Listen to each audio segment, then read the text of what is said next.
അരുണാണേ. എനിക്കിന്ന് പറ്റിയൊരു ഉഗ്രനൊരു അബദ്ധം നിങ്ങളുമായിട്ട് പങ്കുവയ്ക്കാൻ വന്നതാണ്. കാര്യം നിങ്ങൾക്ക് നാളെ ഇത് പറ്റാവുന്നതാണ്. നമ്മളെല്ലാവരും ഈ ഓൺലൈൻ ഷോപ്പിംഗ് ചെയ്യുന്നവരാണ് ഇടയ്ക്കിടയ്ക്കൊക്കെ, സ്ഥിരമായിട്ടല്ല ഇടയ്ക്കിടയ്ക്കൊക്കെ. അപ്പോൾ ഞാൻ മീഷോയിൽ ഒരു ഷൂവിന്റെ ഒരു ബൂട്ടിന്റെ പരസ്യം കണ്ടിട്ട് ഞാൻ 650 രൂപ കൊടുത്ത് അത് ഒരു 4-5 ദിവസം മുമ്പ് ഞാനത് ഓർഡർ ചെയ്തായിരുന്നു. അത് ഞാൻ കാണിക്കാം.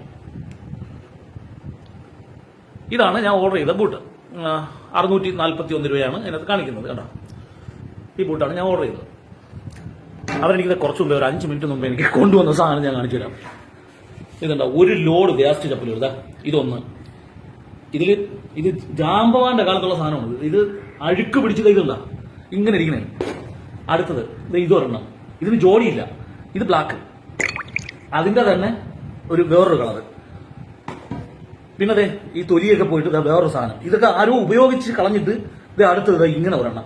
ഒരു ബന്ധമില്ലാതെ ഒരു 5 ചപ്പലുകള് മീഷോയിൽ എനിക്ക് സ്നേഹത്തോടെ അവർ സമ്മാനമായിട്ട് കൊടുത്തു വിട്ടിട്ടുണ്ടെന്ന് ഒരു 650 രൂപ വാങ്ങിച്ചുകൊണ്ട് പോയിട്ടുണ്ട്. ഇത് പാക്ക് ചെയ്യുന്ന തന്തയില്ലാത്തവനെ അവൻ കഞ്ചാവ് അടിച്ചുകൊണ്ടിരുന്നാണോ ചെയ്യുന്നത്, കള്ളു പിടിച്ചുകൊണ്ടിരുന്നാണോ ചെയ്യുന്നത്, അത് വേറെ എന്തെങ്കിലും ചെയ്തുകൊണ്ടിരുന്നിട്ടാണോ ചെയ്യുന്നത്?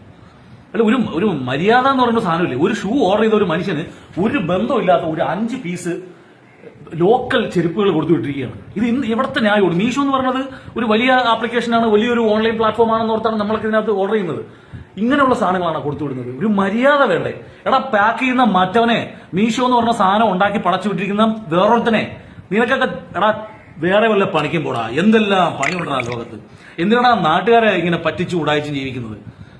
നാണമില്ലടാ മറ്റവന്മാരെ. നിങ്ങൾക്കും ഇത് നാളെ പറ്റും. ഇന്ന് എനിക്ക് മീഷോ നിന്ന് കിട്ടി, നിങ്ങൾക്ക് വേറൊരു ആപ്ലിക്കേഷൻ നാളെ കിട്ടും. അപ്പോഴേ നമ്മളെല്ലാം പഠിക്കും. ഇതിന് നമ്മൾ എവിടെ ഏത് കൺസ്യൂമർ കോർട്ടിലാണ് നമ്മൾ പോയി കേസ് കൊടുക്കേണ്ടത്? ഞാൻ അപ്പം തന്നെ ഇത് പൊട്ടിച്ചു നോക്കി ഉടനെ തന്നെ എനിക്ക് ഡെലിവറി കൊണ്ടുവന്ന ചെറുക്കനെ ഞാൻ വിളിച്ചു. അവൻ പറഞ്ഞു, ചേട്ടാ എനിക്ക് അവന്റെ ജോലിയാണ്, അവന് ഡെലിവറി മാത്രമേ ഉള്ളൂ, അവൻ ഇത് പൊട്ടിച്ചു നോക്കാനുള്ള പരിപാടി അവനറിയില്ല, അവൻ അതിനുള്ള റൈറ്റ്സ് ഇല്ല. അവൻ കൊണ്ടുവന്ന് ആ സീരിയൽ നമ്പർ ചെക്ക് ചെയ്തു, ഞാൻ അവന് കാശ് കൊടുത്തു, അവൻ പോയി. ഞാൻ പൊട്ടിച്ചു നോക്കുമ്പോഴുണ്ട് ഇതാണ് സാധനം. ഞാൻ വിളിച്ചപ്പോൾ അവൻ അവിടെ നിന്ന് പാസ് ചെയ്ത് പോയി. അവൻ പറഞ്ഞു, ചേട്ടാ റിട്ടേൺ ചെയ്താൽ മതി എന്ന് പറഞ്ഞു. റിട്ടേൺ ചെയ്യാം, ഓക്കെ. പക്ഷെ ഇതാണ് ഒരു മര്യാദ എന്ന് പറയുന്നത്. നിങ്ങളൊന്ന് ആലോചിക്കുന്നത്.